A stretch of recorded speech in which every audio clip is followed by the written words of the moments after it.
Okay, this is Chris Schornak, and it's 8 p.m. I tried to do Facebook Live, don't have a good enough connection. For those that are interested, stay tuned. I'm going to just talk to my friend John. I saw John, you're trying to log on here. So how is voter fraud happening downtown Detroit at Cobo Hall? In order to understand how it's happening, I'll do my shortest, best explanation, but you need to know how the system works to truly understand it. But there's at least 8,000 votes that are just so skeptical. They're bogus. They're bogus. Those votes should not count.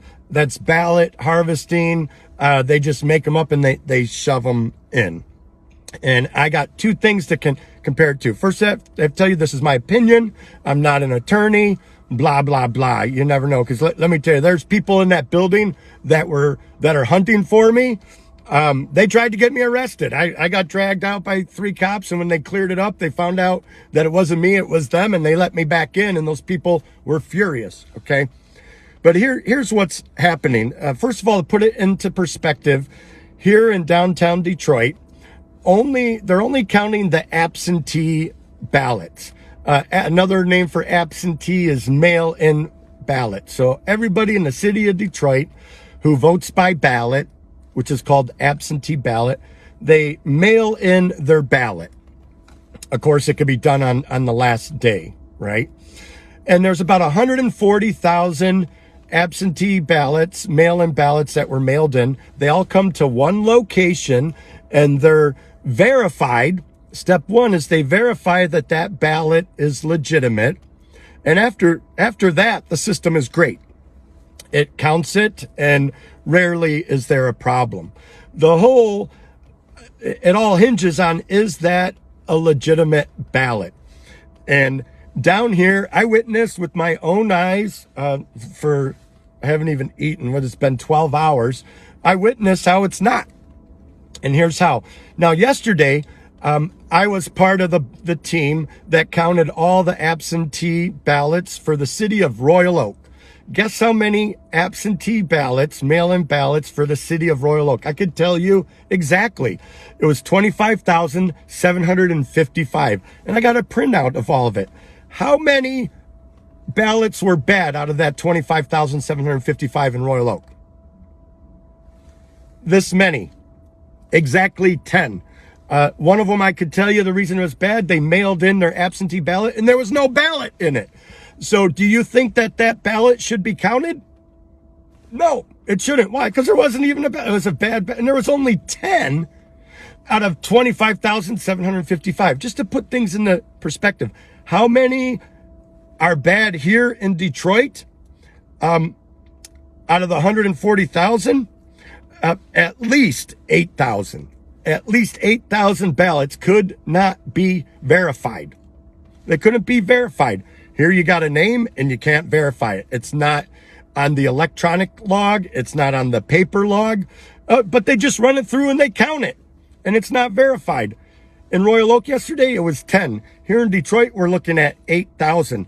The error rate in Royal Oak was 0.04%. If you do 10 out of 25,755, that's 0.0388.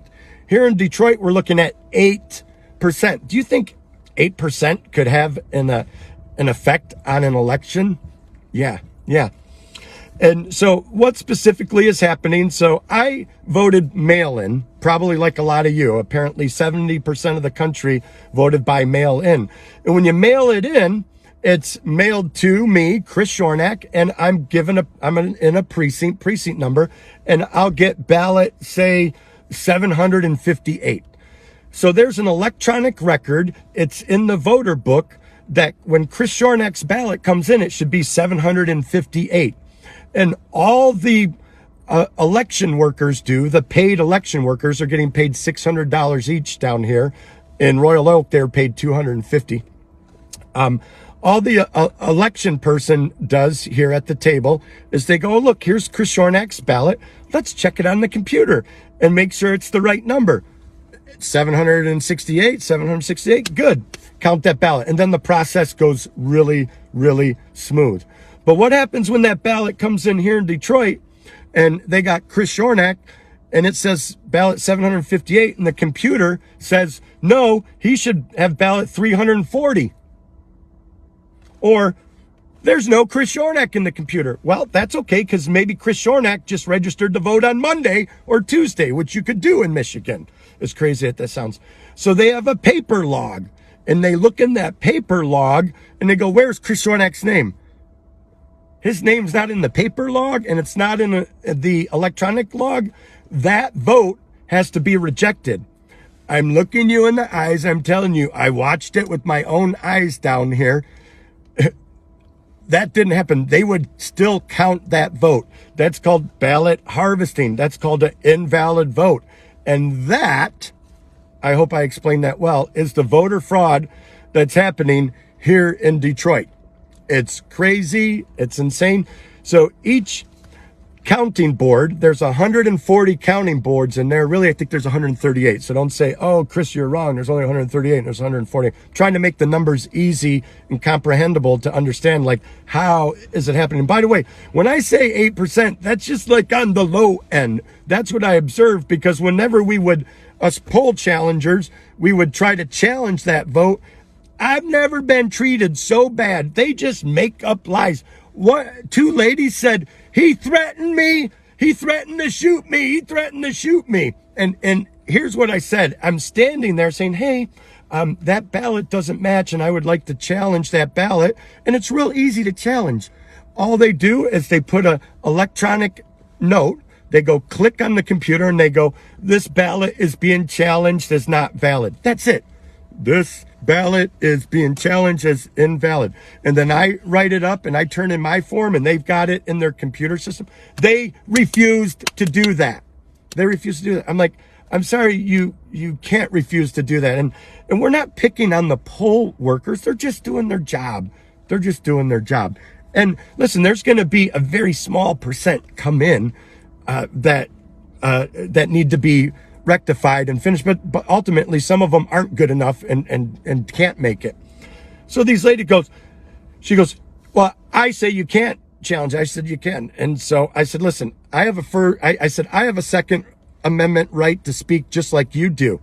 Second Amendment? What, are you threatening to shoot me? I said, I'm sorry, I meant First Amendment right to speak. And so they go get 3 police officers, and they come over and they sequester and arrest me. And then we talk it out, and the police officers roll their eyes and let me go back in. But I mean, these are dirty, filthy Democrats. Are all Democrats dirty and filthy? No.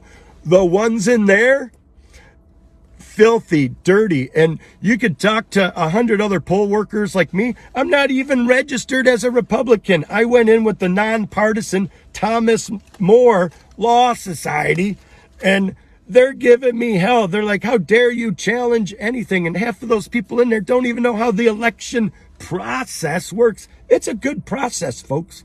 It's not complicated. People who like systems, checks and balances, has a really good system. But the gatekeeper is, you don't go past the gate unless you can verify that ballot.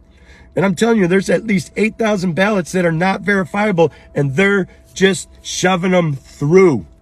They're just shoving them through. So I did that in 8 minutes. Thanks for listening. If you care, those who know my sense of truth and justice know I'm speaking the truth.